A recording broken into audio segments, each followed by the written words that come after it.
Welcome back, everyone, to Rabbi's Reflection. We'll continue with our reading of Kitchen Table Wisdom and read from today's story called Style. I hope you enjoy. Style. While an impulse toward wholeness is natural and exists in everyone, each of us heals in our own way. Some people heal because they have work to do. Others heal because they have been released from their work and the pressures and expectations that others place on them. Some people need music, others need silence. Some need people around them, others heal alone. Many different things can activate and strengthen the life force in us.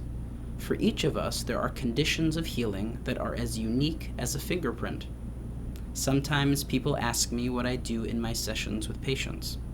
Often, I just remind people of the possibility of healing and study their own way of healing with them. Some time ago, a young man was referred to me by an imagery training program for people with cancer.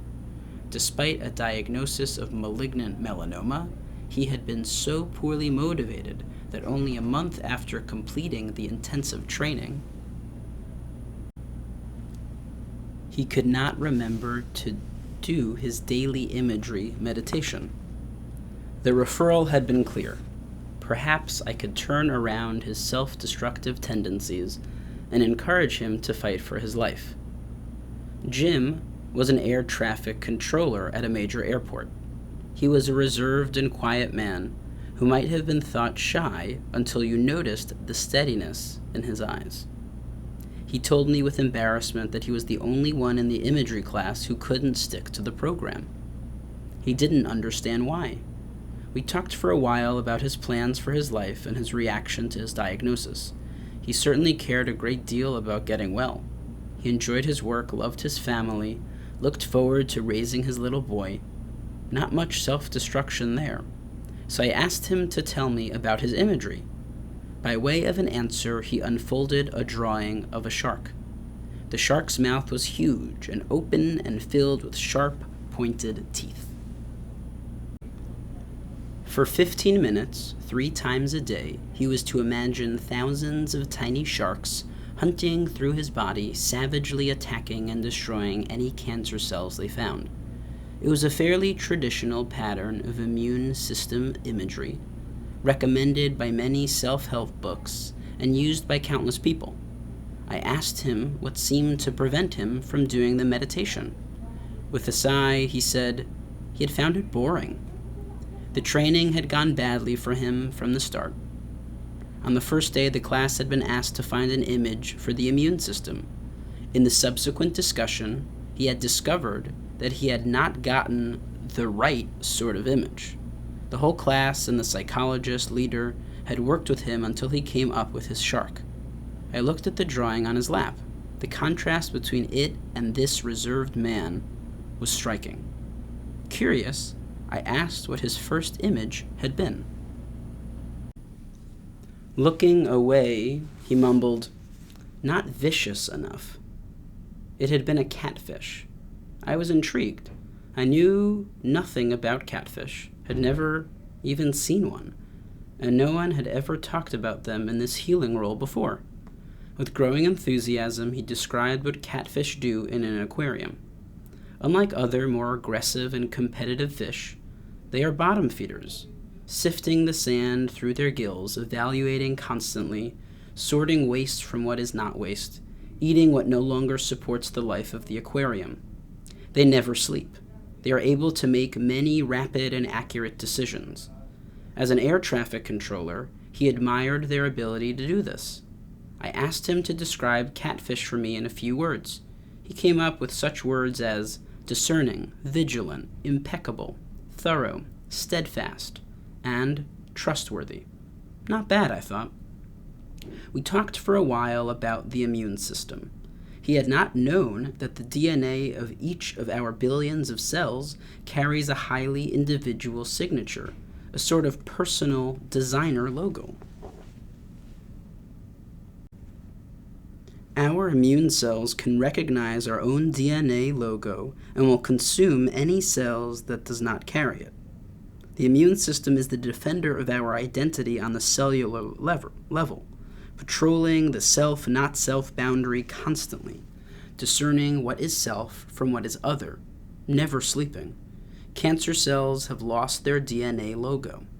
The healthy immune system attacks them and destroys them.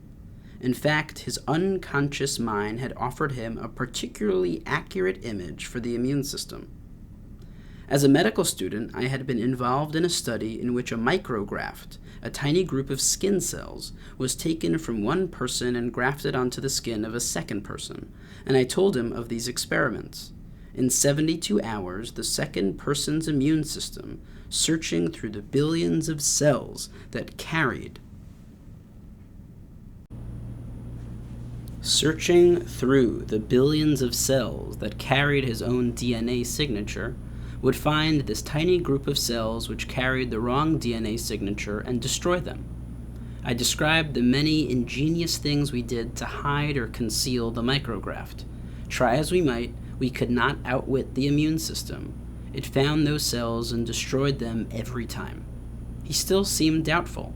The teacher and the class had talked of the importance of an aggressive, fighting spirit and of the killer motivation of effective cancer-fighting imagery. He flushed again. "Is there something else?" I asked him. Nodding, he told me that catfish grew big where he had been raised, and at certain times of the year they would walk across the roads. When he was a child, this had struck him as a sort of miracle, and he never tired of watching them. He had kept several as pets.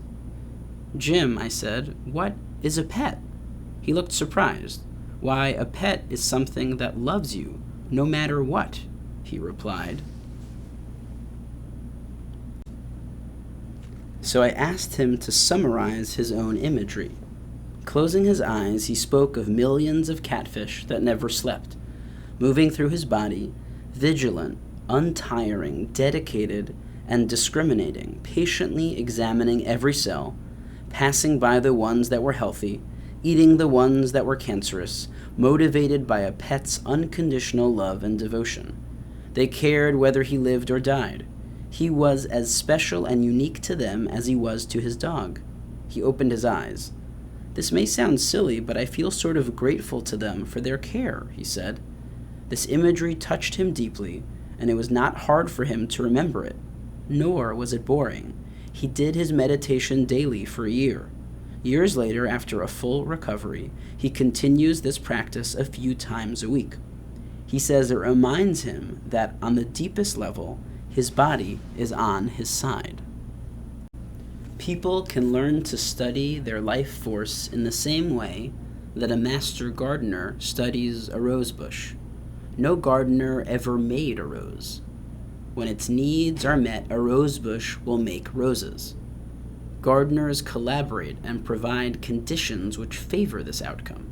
And as anyone who has ever pruned a rose bush knows, life flows through every rose bush in a slightly different way. This is a beautiful story that reminds us that each of us has to find our own way of connecting to the life force that's in us.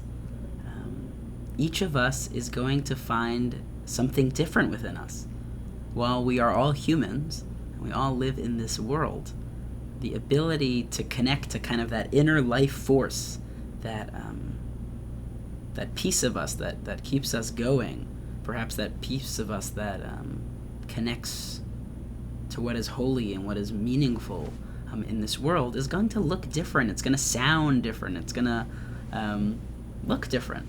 And this is a beautiful story about a reminder of that for someone in particular that kind of classic models of healing doesn't work for this person, and as a result, it doesn't work for each of us. This individual went through this kind of imaging healing techniques where he kind of imagined and meditated over specific images that would help him kind of battle his cancer.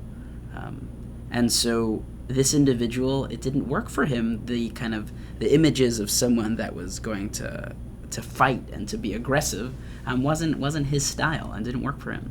And he had this image of a catfish, perhaps familiar and intimate to many of us here who have grown up in this part of the country.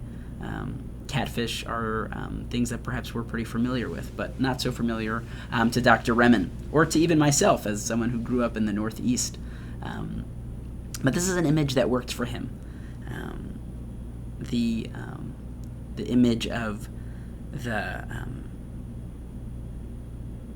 the fish that sorts through the waste at the bottom, that never goes to sleep, that even for this individual was a kind of a pet, and he needed that more kind of loving, perhaps tender, vigilant image than what was offered in the class that he was in.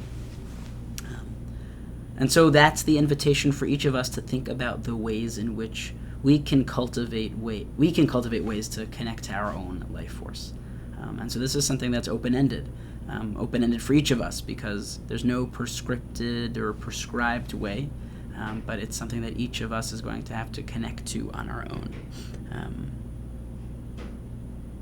So I think that's where I'll leave us for today, the possibility of a sense of healing and wholeness that each of us can attain, and the ability to get there is going to be up to us.